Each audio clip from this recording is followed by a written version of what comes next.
centro para el talento venezolano, dentro y fuera de nuestro país. Continuamos por todos los medios con Mingo. Otro nivel. Ese es nuestro segmento de entrevista. Ya vamos con nuestro ilustre invitado. Antes recordarles que esto es por todos los medios, con la gente emergente que cree en la verdad. Nosotros empeñados en crear el hábito de ver y escuchar radio por internet. Mi cuenta Twitter, @Mingo_1. Saludos a los que están conectados en Mingo Blanco TV, en Instagram. ¿Cómo están? De verdad, 1.000.000 de gracias por estar allí. Ya se suscribieron a nuestro canal de YouTube. ¡Qué cantidad de visitas! Impresionante en el mundo entero, todos los venezolanos siguiendo nuestra programación a través de RCR 750 y también transmitimos para ustedes en Periscope y la aplicación TuneIn. Antes de presentar a nuestro invitado, como lo había comentado y lo habíamos comentado con los muchachos en el Está Circulando, ya ha sido otorgado el Premio Nobel de Literatura. Lamentablemente, el poeta Cadena, que estaba como favorito inclusive. Claro, y recayó el premio en la poeta Lois Glock, quien ganó el premio, y fue considerado, según los miembros de la Academia, por su inconfundible voz poética que con austera belleza hace universal la existencia individual. Magnífico, viva la poesía siempre. Creo que es norteamericana. Ella es norteamericana. Estadounidense de 77 años. 77 años, sí. Igual un gran abrazo desde aquí al poeta Cadena. Bueno, nosotros no vamos a hablar de poesía hoy, pero un día podemos hacerlo con el gran Miguel Fontán. Miguel, especialista en gestión pública, doctorado en ciencias políticas. Un gran abrazo de parte de todo el equipo. ¿Cómo estás? Bienvenido. Gracias, Mingo. Buenos días a todos ustedes, buenos días a tu audiencia, Erika, buenos días. Hola, están? Miguel, ¿cómo estás? Ayer cuando hablaba con Miguel que para invitarlo a que nos acompañara hoy, le decía lo tanto que nos cuesta entender lo que nos está pasando. Nosotros promovimos con un tuit este encuentro con Miguel que decía: el tiempo actual venezolano es tenebroso, sin virtud ni moral en todos los órdenes de la vida nacional. ¿Es acaso eso mismo lo que nos hace tan difícil comprenderlo? ¿Por qué nos es tan difícil, Miguel, comprender el tiempo actual hoy en la política venezolana? Bueno, Mingo, como tú decías en ese tuit, una de las razones es porque perdimos los referentes. Al no tener virtud ni moral, se pierden los referentes de cuál es lo bueno y cuál es lo malo, ¿no? Para eso sirve la moral. Por eso cuando algunos académicos desdeñaban el tema moral, no se daban cuenta que estaban eliminando los referentes políticos para definir qué es el bien y qué es el mal. En política se cree que el pragmatismo político está por encima de todo y en algunos casos es cierto, hay acciones que obedecen más al pragmatismo, pero jamás se debe dejar la moral como se dejó, la moral y la virtud republicana de un lado como se dejó en Venezuela. Y agregaría esto, Mingo, que yo creo que hay tres cosas que creo que nos trajeron hasta aquí y nos borraron todo, ¿no? Y son constantes históricas. Primero, la idea de que el Estado es promotor del desarrollo. La segunda es que el individuo no es tratado como ciudadano, sino como masa. Y la tercera es que la élite se ordena a partir de cogollo. Esas tres cosas que nos han acompañado durante la historia se convirtieron en este momento en que el Estado, al ser promotor del desarrollo, es el ejercicio ejercicio soberano a través del Estado. La persona, Erika había mencionado el premio Nobel que le dieron el tilde a la existencia individual. Entonces imagínense lo que significa un ciudadano tratado como masa que pierde la existencia individual y ahora es simplemente un súbdito. Así siempre fue tratado el ciudadano. Y por último, como la élite se ordena a partir de cogollos, entonces el soberano es el que está en el poder. Esas tres cosas creo que nos han hecho mucho daño y nos han pervertido mucho toda nuestra concepción política. Fíjate que tú colocaste un hilo el 4 de octubre que a mí me gustaría comprometerte a que lo desmenucemos en el programa de hoy, porque tiene que ver con esos principios de los que hablabas al comienzo del programa, pues, ¿no? algunos famosos demócratas, y por supuesto colocas demócratas en comillas, andan desesperados pidiendo unidad y disciplina en torno a la camarilla de corruptos que conforman el G4 y que están en la Asamblea Nacional. Entonces, es impresionante porque nosotros aquí, desde que comenzamos el programa, creo que hemos dicho cómo nos piden que nos unamos a gente que evidentemente es narco, es corrupta, que sabemos que hay pruebas de los desfalcos que hacen, porque es la manera única de salir del régimen, ¿no? Pero no importa que sean corruptos, no importa que sean narcos, después nosotros vemos cómo hacemos, pero ahorita el objetivo es sacar a Maduro. Vamos a hacerlo con estos bandoleros igual y después vemos cómo lo sacamos. ¿Cómo es posible eso? Que se acepte esa tesis. No es posible, no es posible ni que se acepte ni que se logre un cambio. Fíjate, como comentaba antes, cuando el individuo, cuando la persona es tratada como masa, no se le exige ni tampoco se le respeta su pensamiento crítico, porque simplemente es masa. Entonces, este llamado de unidad frente a estos corruptos, que además, ojo, si nosotros hacemos historia en nuestra era democrática, nosotros veníamos diciendo constantemente, este gobierno es peor que el anterior, y en cierto sentido era cierto, por lo menos en el de la corrupción. O sea, la corrupción lo que hizo fue aumentar. Por supuesto, eso lleva a un colapso, pero yo por eso acuño el término ecosistema en lo político. El ecosistema que estaba antes era un ecosistema democrático, es decir, dentro de todo la ley prevalecía y tú podías apelar a la ley. En esta oportunidad el ecosistema fue transformado en un ecosistema criminal que lo que hace es eliminar la ley como fuente de poder y dejar la capacidad de generar violencia como fuente de poder. A partir de ahí, las relaciones ya no son relaciones de confianza, sino relaciones de perversión. Entonces, si tú te unes a un grupo que ya está en la corrupción, ese grupo no va a cambiar el ecosistema, no va a cambiar el entorno, cambiará el actor político, pero seguiremos en lo mismo. Ya no será fulano de tal, sino mengano de cual. Pero el tipo de relación perversa, corrupta, va a seguir.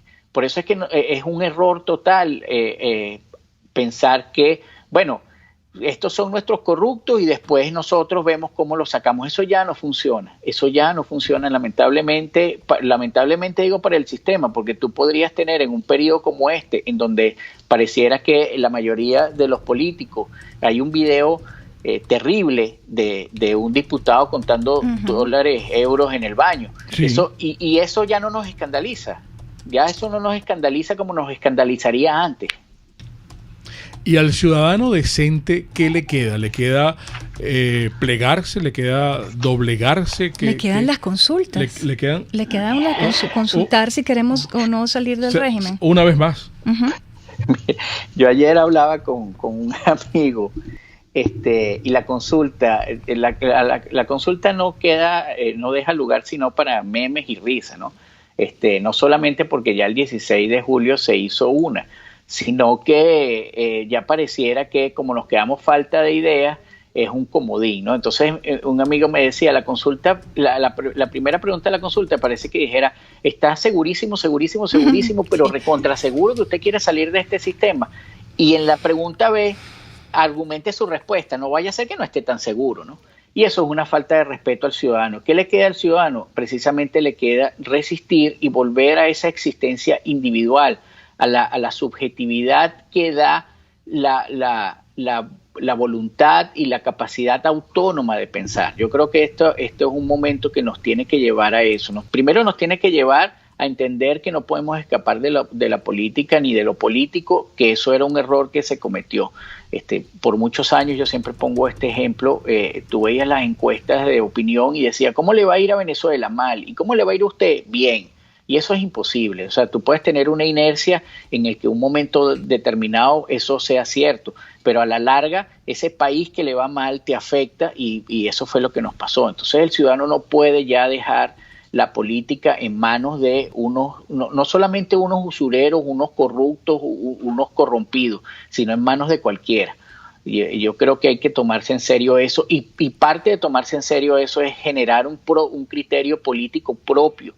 También el venezolano era consumidor de ideas, y Twitter, una de las cosas que molestó tanto a los tótem es que ya no eran ellos solamente los que opinaban, sino que había casi en el momento una contraargumentación que muchas veces lo dejaron desnudo. Eso es lo que tiene que hacer el ciudadano ahorita. Sí que más adelante quisiera decir las tres cosas que nosotros necesitamos. Bueno, las podría adelantar, ¿no? Uh-huh. Para salir de esto necesitamos, a mi modo de ver, tres cosas. Uh-huh.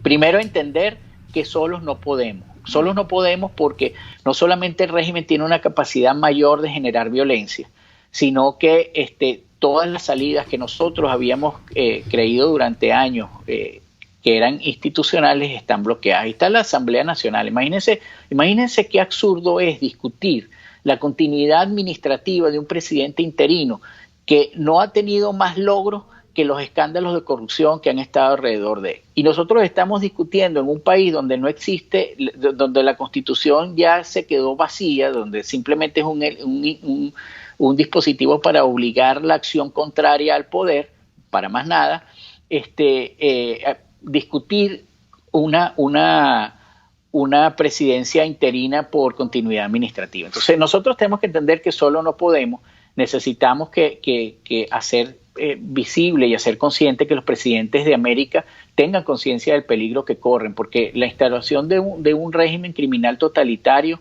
no solamente nos va a afectar a nosotros, les va a afectar a ellos. O sea, ahí está Colombia, Chile, todo eso es parte de la misma agenda.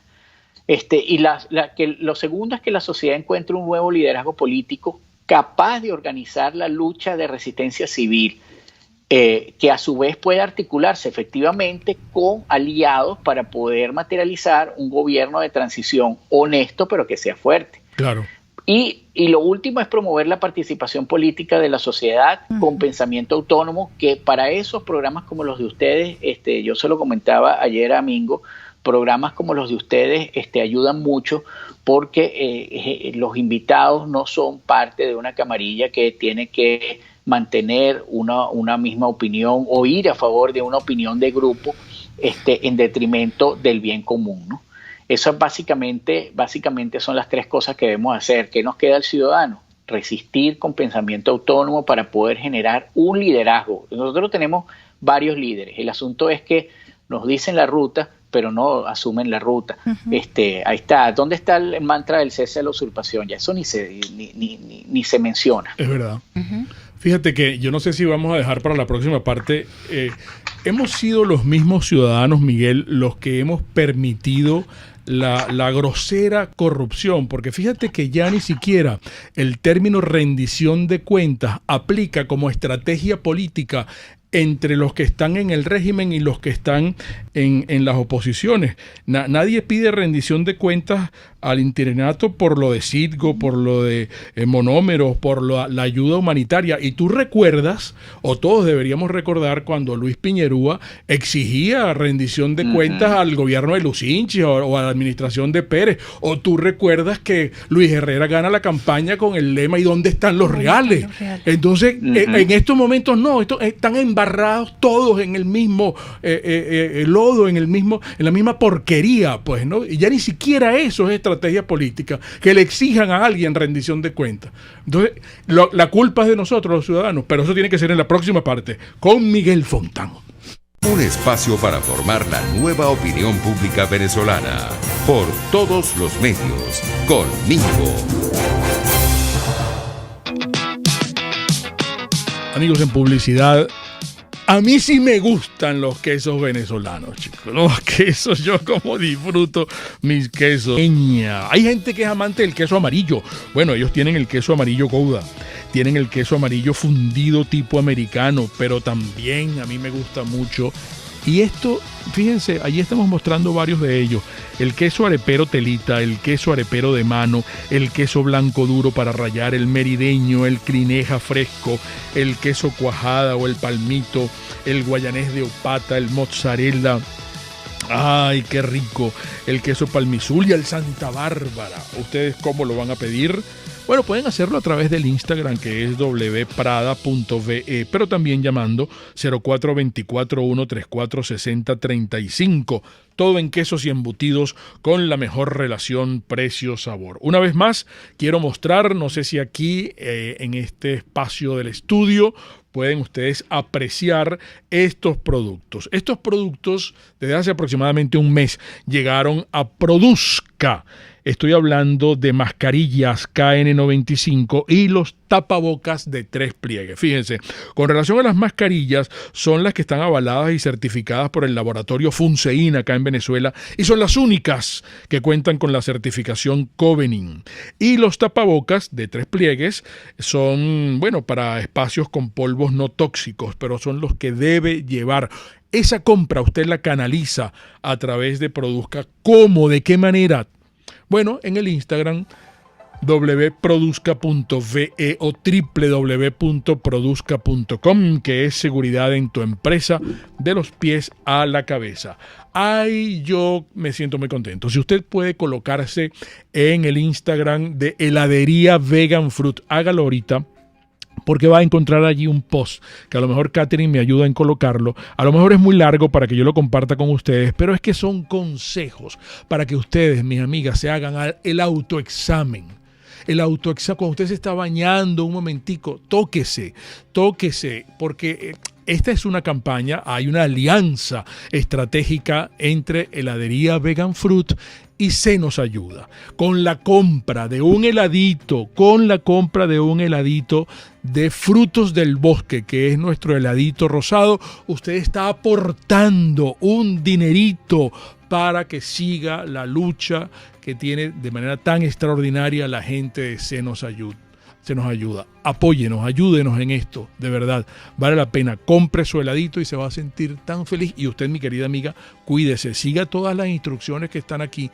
3 pasos están aquí desglosados. No tengo tiempo, pero usted sí los puede buscar en el Instagram de Heladería Vegan Fruit, que es amor vegano y cremoso.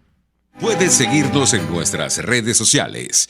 En Twitter, @RCR750, la radio que se ve. De costa a costa, cada semana, usted podrá ser parte del sentimiento varguense que inundará la señal de RCR, el Pitazo en Vargas. Acompaña a Luis López en el recorrido por la ruta de la actualidad informativa en el litoral. Comentarios, denuncias, reportes de tránsito y cómo están las playas. Información de primera mano de todo lo que ocurre en el estado Vargas. El Pitazo en Vargas, todos los domingos, a partir de las 8 de la mañana, por RCR 750 AM. RCR 750 AM, porque lo bueno une. Un periodista espontáneo, frontal, observador, inconforme, con mucho que decir y escuchar. Regresamos por todos los medios con Mingo. Miguel Fontán, en ese hilo, entre otros, Miguel nos hablaba de precisamente hablar de elecciones, de consulta, de Guaidó como interino, de extender su interinato, de negociación, de diálogo, de unidad en torno a la MUD, de la fuerza sin asumir su conducción. Bueno, son formas de corrupción del carácter, de la virtud. Es la corrupción moral de la que tanto habla y enfatiza Miguel, nuestro invitado. Yo te dejaba en puntos suspensivos una inquietud que tiene que ver precisamente con que todos están empastelados, ¿vale? Todos están metidos en el mismo fangal. Erika te quiere... Miguel, te preguntan que tú mencionabas los 3 puntos y el primero era entender que solos no podíamos, pero te preguntan por qué tú crees que si crees que los que podrían ayudarnos van a asumir los costos de sacar a Nicolás Maduro, que si eso no es un tema de venezolanos para resolver por venezolanos, aun cuando sabemos que solos no hemos podido. Buena la pregunta, fíjense. Nosotros... sin caer en el maniqueísmo de sentirnos que somos importantes en el mundo, o sea, de que algo generado en Venezuela tenga repercusiones en el mundo, nosotros somos parte de una agenda global que se está moviendo en el mundo. O sea, fíjense, en el programa que nosotros tuvimos ayer con el profesor Javalian, Aquí se habla libertad, él mencionaba una nueva agenda global de Erdogan para restaurar todo lo que era el régimen, el Imperio Otomano, ¿no? Sí. Súmanle a eso todo el movimiento globalista que se está desarrollando, que su cara más visible es Soros y la progresía en Estados Unidos. Y súmenle a eso otra serie de conflictos que tienen lugar en Venezuela. Fíjense, los 3 actores de Siria están aquí. O sea, nosotros no es que un movimiento particular como el chavismo emergió y ahora impacta el mundo. No, es que el chavismo es parte de un movimiento global que ya venía desarrollándose. Entonces, la comprensión de eso es fundamental, porque elimina el maniqueísmo de decir, bueno, es que ustedes creen que los venezolanos son el centro del universo. No, es que no somos el centro del universo, somos parte de una agenda que ya viene desarrollándose por actores poderosos desde hace tiempo. Esa agenda es expansiva. Ellos no van a decir, bueno, ya tenemos Venezuela, porque ya están aquí. Imagínense, nosotros tenemos aquí turcos, iraníes y rusos, por no decir los chinos. O sea, todas las fuerzas que se están moviendo en el Medio Oriente ahorita y que de alguna manera impactan a esa parte de Europa, porque el conflicto del Cáucaso que empezó recientemente impacta a Europa, a una parte de Europa. De hecho, Francia tiene muchos armenios en ese país y por eso es que Francia media frente a ese conflicto, ¿no? Y nosotros somos parte de eso, no porque nosotros lo iniciamos, sino porque a nosotros nos incluyeron. Si los presidentes no entienden eso, bueno, el próximo país ya cayó Argentina en la misma dinámica. El próximo país que probablemente caiga sea Colombia.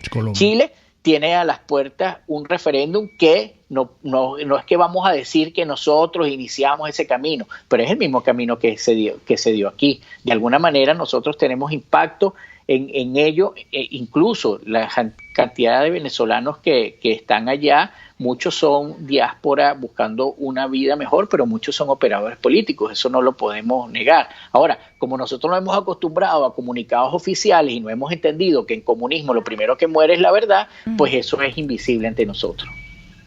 ¿Qué pasa con la agenda liberal? ¿Qué pasa? Bueno, primero, ¿qué pasa con los liberales para poder establecer una agenda liberal? O sea, yo creo que los liberales, esto es un momento muy complicado para el mundo, muy crítico, para el mundo en general, porque se están borrando todas las referencias que tenía la sociedad en lo político. Entonces, ahora, por ejemplo, frente la ampliación de los derechos, por ejemplo, de los homosexuales es algo que el liberalismo asume, porque al final estamos hablando de una persona, pero ya cuando tú dices, no, es que yo no quiero, yo como soy dueño de mí mismo, yo quiero ser una piedra. Ya no sé hasta qué punto un liberal no se convierte en un conservador para esos asuntos en particulares, porque ya no estamos hablando de personas, ya estamos hablando de cualquier otra cosa, ¿no? No, es que yo quiero ser un avión. Bueno, está bien, chévere, ¿y qué hacemos con eso? Cuando eso se tergiversa a ese punto, la agenda liberal, por supuesto, tiene que tener una reflexión que no ha tenido ahorita, porque los liberales, hay una cosa que creo que ha impactado negativamente en la agenda liberal. El liberalismo se entendió siempre como desde lo económico. O sea, desde un momento para acá se entendió que el liberalismo era simplemente libre mercado. Y precisamente lo que busca Soros es un mercado sin restricciones, y eso no es liberal. De hecho, cuando tú buscas a Soros, lo catalogan como liberal, ¿no? Lo primero que debemos entender es que el liberal va a proteger siempre la dignidad humana, el derecho a la vida y el derecho a la propiedad, porque no existe posibilidad alguna que un individuo se desarrolle si no tiene propiedad. No existe posibilidad alguna que un individuo se desarrolle si no tiene libertad. Y eso es lo que va a proteger siempre el liberalismo desde lo político. El asunto es que nos olvidamos que el liberalismo nació primero en lo político y después se desarrolló en lo económico, y creemos que el liberalismo es solo económico y libre mercado. Y hay en estos momentos peligro por esa, propuesta antineoliberal del Papa Francisco, de la Iglesia Católica, esa tendencia de izquierda. Claro, siempre. Es que no es el liberalismo el que está en peligro. Lo que pasa es que la bandera principal del liberalismo es la libertad. Lo que está en peligro siempre, constantemente, es la libertad. Nosotros creíamos que como teníamos un sistema democrático, la libertad estaba garantizada. La libertad no está garantizada nunca. Lo estamos viendo ahorita en Estados Unidos.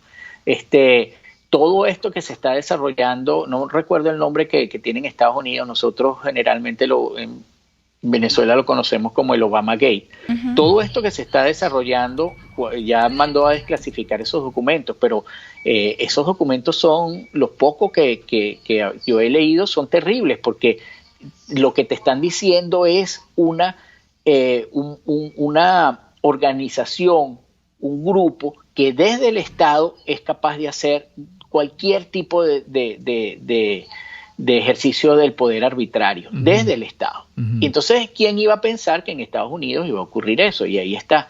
Lo que tenemos que nosotros tener siempre presente es que la libertad, cuando la volvamos a recuperar, la libertad nunca está garantizada, siempre hay que luchar por ella. Y una de las formas, y ahí me conecto con la pregunta que tú decías de que somos los ciudadanos los responsables de esto, una de las formas es elegir buenos políticos. No somos los ciudadanos responsables de lo que nos está pasando, pero sí somos corresponsables. Claro. Somos corresponsables porque hay una élite política que se corrompió, que ya lo habíamos visto al final. Cuando uno lee, por ejemplo, La rebelión de las masas de Mirta Rivero, uno queda, a estas alturas, uno queda horrorizado. O sea, ahí hay relatos, por ejemplo, que decía, ¿cómo Carlos Andrés no va a hacer esto si nosotros firmábamos las cosas sin leerlas? Sí. O sea, a eso llegamos, ¿no? Sí. Y eso es la corrupción del político. Por supuesto, ¿cuál es nuestra corresponsabilidad en eso? Bueno, que nosotros siempre creímos que la política era sucia, y si la política es sucia y cochina, pues nosotros no vamos a esperar que venga un honesto a hacerla. Miguel, se nos agotó el tiempo, vale, caramba, qué rápido. Así que permítenos consultarte de nuevo en muy corto tiempo, en breve. Un gran abrazo. Seguro, un gran abrazo a ustedes, gracias por la invitación. Miguel Fontán, amigos, recuerden las interpretaciones finales de todo lo conversado hoy acá de ustedes. Mañana vamos a tener un programa especial, una hora completa con el buen amigo Juan Carlos Sosa Purúa. Y recuerden, el comunismo te quiebra las rodillas para que tengas que darle las gracias por las muletas. Hasta mañana.